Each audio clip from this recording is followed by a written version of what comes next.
Huu ni Ukweli Mchungu na LB Media. Mimi nilipokuwa mgonjwa miaka ile, sikwenda shule miaka 7. Nilipopona niende shule, sina hata mtu wa kunipeleka shule. Kuna kijana mmoja kijijini anaitwa Manyanda. Kijana wa hovyo tu, wa kijijini kule mlimani. Kijana mmoja, ni watu ambao wa hovyo hovyo kijijini. Niko kijijini, akaniambia bwana, twende nikufundishe kuchoma mkaa. Sijawahi hata kuona mkaa wenyewe kwa sababu nimezaliwa kijijini. Sina hela hata shilingi moja. Kijana huyo akaniambia tukaazime shoka la mtu. Tukaenda na yeye mlimani, kwenye mlima juu kabisa mbali.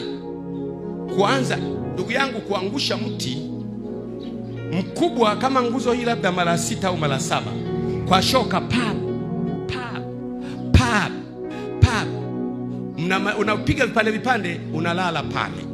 Hapo tumebeba unga, tumebeba dagaa, tumebeba na chumvi, tumebeba na ndoo ya maji. Na moto wenyewe ule kule hatuna kiberiti cha hivi.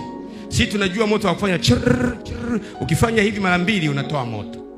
Sasa tunapekecha moto pale, tunapika dagaa. Kesho tena mwezi kuja kuangusha magogo, mwezi kuyakata vipande, kuanza kupanga, unapanga, kuanza kufukia. Miezi imepita, kuanza kuchoma. Na sio lazima ufanikiwe, unaweza ukachoma yakawaka yote yakawa majivu. Mimi nimechoma mkaa. Unaweka hivi. Sijaona kazi ngumu kama kazi ya kuzima mkaa. Baada ya kuwa sasa mkaa umeweza kuchoma, kule kuuzima, I never seen a hell like that. Tunaweka mkaa mle. Kijana yule kijana tu wa kijijini, weka mkaa mle. Kuchoma, unaanza kuchoma, unafuka moshi. Kwa hiyo mnalala hapo karibu na mkaa wenu, kwa sababu mkitoka kuna wengine wanakuja kufukua, wanaondoka nao. Kuja kumaliza kuchoma mkaa, siku ya kutoa mkaa sijawahi kuona.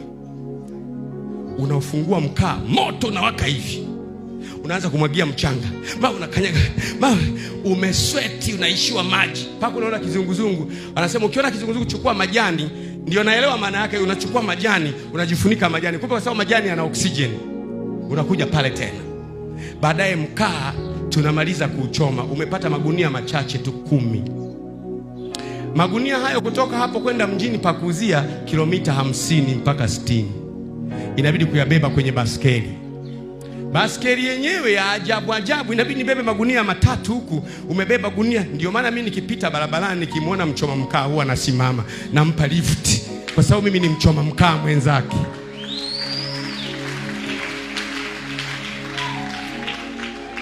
Natafuta hela niende shule nikasome. Sasa kisa kimoja sitakisahau ambacho wanakisema mara nyingi. Tumechoma mkaa ule, umepanga sasa magunia 3 kwenye baskeli. Unatoka kule unakwenda kuuza. Sasa hapo kifua wazi, unakikaptula kikomu mweusi ti, ili mtu akuone mpaka ucheke aone kuna mtu pale. Ndio maana mimi huwa napita nikimwona mtu kwenye tabu, yuko anafanya, na sio huyu ni kiongozi ajaye. Ina maana kuna mchoma mkaa mwingine yuko Ruvuma naye anakuja Dar es Salaam. Hapa kuna eneo lake. Atakukuta Dar es Salaam na wewe umezaliwa hapa. Mungu anaweka hatima za watu, anakushushia kwenye mazingira magumu sana ili upambane sana. Anakujengea roho ya kushinda na kuamini kwamba all things are possible to the one that believes. Mambo yote yanawezekana kwake aaminie. Ni rahisi kumuona mtu na ukasema kesho yake ni butu. Unajuaje? Ukimwona yeyote mvivu, ujue kesho yake ni butu, hata kama mumuombee mpaka mfe. Sasa tumechoma mkaa ule, sasa naendesha. Kumbe ndani umebaki mkaa mmoja ambao haujazimika. Kuna kimkaa kimoja hakijazimika. Na sasa mzee Gwajima alikuwa na baskeli moja Fonex. Nimechukua hiyo baskeli na yenyewe kuihijack. Baskeli nimeichukua kwa nguvu, nimetoroka nayo. Nataka kwenda shule. Lakini ananishauri, bwana wewe acha kwenda shule. Wewe miaka 6 huko nyumbani nawaambia nataka kwenda shule. Mungu anapanda kiu ndani yako. Usijadiliane na watu. Timiza kiu iliyopandwa na Mungu ndani yako. Usianze kujadili na watu. Wao wana maisha yao na wewe una maisha yao. Wao wana wito wao na wewe una wito wao. Wao wana kesho yao na wewe una kesho yao. Usijadili na mtu unapohakikisha kwamba kesho yangu inaelekea huku. Wewe anza kwenda ambako moyo wako unataka kwenda. Ukifa na ufe, ukiishi na utimize ndoto yako kwa jina la Yesu. Ndiyo maana mimi nasema hakuna mtu wa kunishinda. Yaani ukishindana mimi unapoteza muda. Nilikotoka ni pagumu kuliko hapa. Sasa hivi nalima kwenye shamba ambalo limeshalimwa, wala hakuna ugumu wowote. When you make a decision to follow something, do not listen to anybody's opinion. Keep following, whether it is hard or easy or complicated. Keep following, whether nobody supports you. Keep following, whether your enemies laugh at you. Keep following. When you are persuaded you have to do something, do it with all your strength.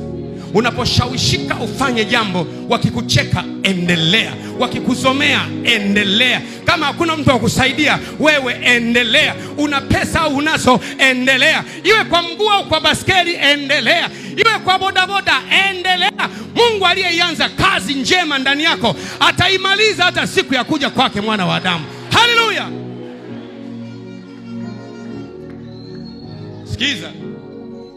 Sikiza kidogo. Sasa naendesha baskeli kwenye mteremko. Kumbe si baskeli ikiwa inakimbia kuna upepo unaingia Kumbe ule mkaa umewaka ndani. Umewaka hivi. Na hisi kule nyuma kama anasikia joto. Sasa kule kijijini kuna center fulani. Nasikia kama moto na waka. Nimeteremka, nasikia pale napita kwa kisenta watu kuangalia nyuma, moto na waka hivi. Sina hata muda wa kushuka kwenye baskeli, ni kupiga kona. Kuna majaruba yale wanalima mpunga kwenye maji, kwenda kuingia kwenye maji, mkaa na mimi mle ndani naibuka. Mkaa umelowana. Mkaa ukilowana hauziki tena. Na nimeuhangaikia miezi. Nawaza nina kaptula, nawaza unani kama sio 100 ni 150. Kwa magunia matatu kama 450, asema ni ununue. Na mwezi utaupeleka wapi? Anasema mimi najua ni ununue. Amepita na gari, akapaki gari, akaniona nimo ndani niko paka kwenye majaruba, maji yako mpaka shimgona tafuta hivi. Anasema ni ununue huo mkaa. Na mwezi unaupeleka wapi? Anasema usiniulize ni shilingi ngapi. 450. Akanipa 450. Nikakaa hapo pembeni. Sasa mkaa umezimwa na maji. Mungu ameandaa mtu wa kukuhurumia mahali. Nasema Mungu ameandaa mtu wa kuhurumia mahali. Nasema Mungu ameandaa mtu wa kuhurumia mahali. Sasa nikauza ule mkaa. Ule mkaa nauuza 450. Nikafuata na mwingine, bahati mwingine nikauza vizuri. Nilipata hela kidogo ambayo naweza kununua mkaa magunia 10. Sikiza nikupe story. Kijijini pale kulikuwa na mtoto wa shangazi anaitwa Makoe. Shangazi alikuwa na loli, yale maloli ya kijijini mabovu yale. Loli lile gia yake mpaka mnaingiza wawili. Halina kioo mbele.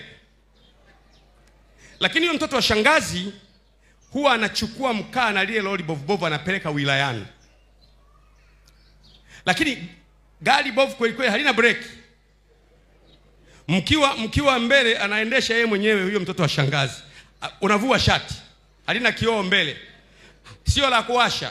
Unaingiza kitu kinaitwa handle, alafu unazungusha. Nikaenda kumuomba mtoto wa shangazi, kaka, na kuomba ukiwa unapeleka kuni mjini, yeye alikuwa anapeleka kuni mjini, ninaomba juu ya kuni zako niwe naweka mkaa wangu.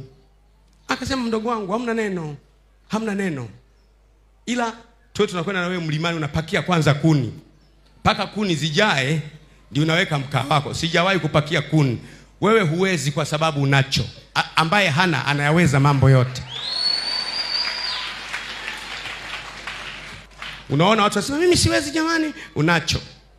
Ukiwa huna, do anything ambacho sio dhambi. Mungu anataka ufanye kitu ili baraka yako itokee hapo. Lakini sasa nikiwa kule kijijini kwenye poli, tumekwenda naye kupakia sasa, tunapakia sasa zile kuni, loli ni refu juu kabisa. Kwa hiyo mimi naye tunapakia mpaka juu, mabega yanachubuka. Ukimaliza kujaza anakuambia sasa na wewe weka juu kule. Kwa hiyo inabidi uchukue gunia la mkaa, uanze kupanda nalo hivi unafika unaweka. Unapanda nalo unafika unaweka. Na ni kijana na miaka kidogo, uweka magunia 10. Twende.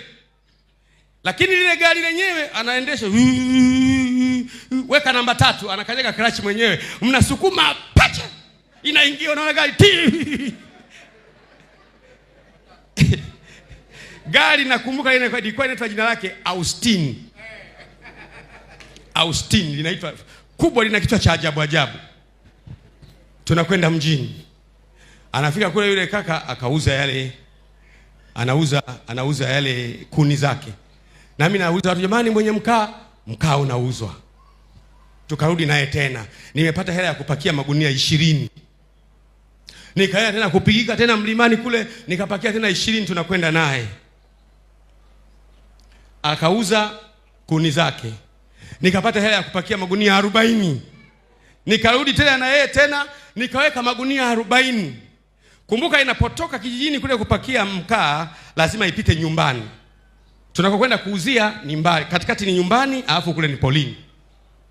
Sasa tukapita pale. Shangazi yangu sasa akamuuliza yule kakangu, yale magunia ya mkaa kule ni ya nani? Akasema ni ya huyu, ya kwangu. Yani anasema, nataja jina langu. Shangazi anamwambia yule kakangu, ni wapumbavu kabisa. Wewe ndio lijinga kabisa. Wewe huoni kwamba huyu mtu atatajirika kuliko wewe? Wewe mpumbavu kabisa. Ndio lijinga mwanangu. Na mimi nasikia shangazi huyo. Na mimi nasikia, sio kwamba pembeni shangazi anamwambia wewe ni mjinga kabisa. Wewe pumbavu kabisa. Nisikuone tena. Yule kakaangu anatoka pale, mtoto shangazi ananiambia, bwana mdogo wangu sasa mama amekataa, ila twende tu hivyo hivyo. Tutajua bwana uko mbele. Naelewa Naenda naye na magunia yangu hapo. Nikaenda kuuza. Kurudi nina hela ya kununua magunia 80. Naelewa Sasa kaka akaniambia, bwana mamangu noma. Tusipite nyumbani. Tuwe tunapitiza tunakwenda kulala polini. Sasa tumekuja mara ya mwisho, nimeweka magunia 80 huko juu. Lakini sasa magunia yameanza kuwa mengi kuliko kuni za kaka. Unaelewa Magunia yanaanza kuwa mengi kuliko kuni za kaka. Kufika pale nyumbani, bahati mbaya akaona shangazi. Akaniambia, shusha magunia yako. Kumbuka shangazi anakaa hapa na mimi na sisi tunaishi hapa. Shusha. Kaka akaniambia, bwana tunashusha.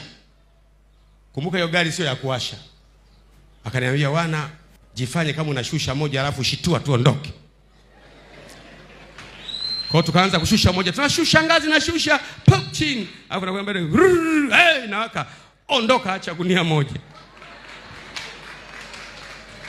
Tukaondoka kwenda kuyauza yale magunia. Nilipoyauza nikamuuliza kaka, hivi kuni huu unauza shilingi ngapi? Akasema, bwana kuni mimi jumla huwa nauza shilingi 3000. Napoziangalia mimi hela, ninazo hela za kutosha kumlipa 3000 ili abebe magunia yangu peke yangu. Nikamwambia, wewe unataka 3000, mimi ninazo 3000 hizi hapa. Tukienda leo usibebe kuni, beba magunia yangu. Kweli ziko wapi? Hizi hapa. Kwa hiyo inayofuata amebeba lori lote liko na magunia yangu, lakini tusipite kwa shangazi. Haitakiwi kupita kwa shangazi. Tunakwenda na gunia langu. Baadaye sasa na mimi nishakuwa tajiri sasa, namwambia bwana naweka na watu wa kupakia. Jamani mpakie hapa.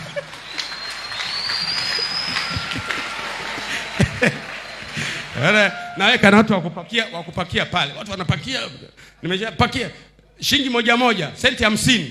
Pakia. Wakimaliza kupakia wanatembea kwa mguu, watajua wenyewe wanaenda wapi. Lori linaanza kwenda na magunia yangu sasa. Hii hasa na hela. Nikasema naenda shule. Hivyo ndivyo mimi nilivyoanza shule. Nimeenda shule na hela za kwangu.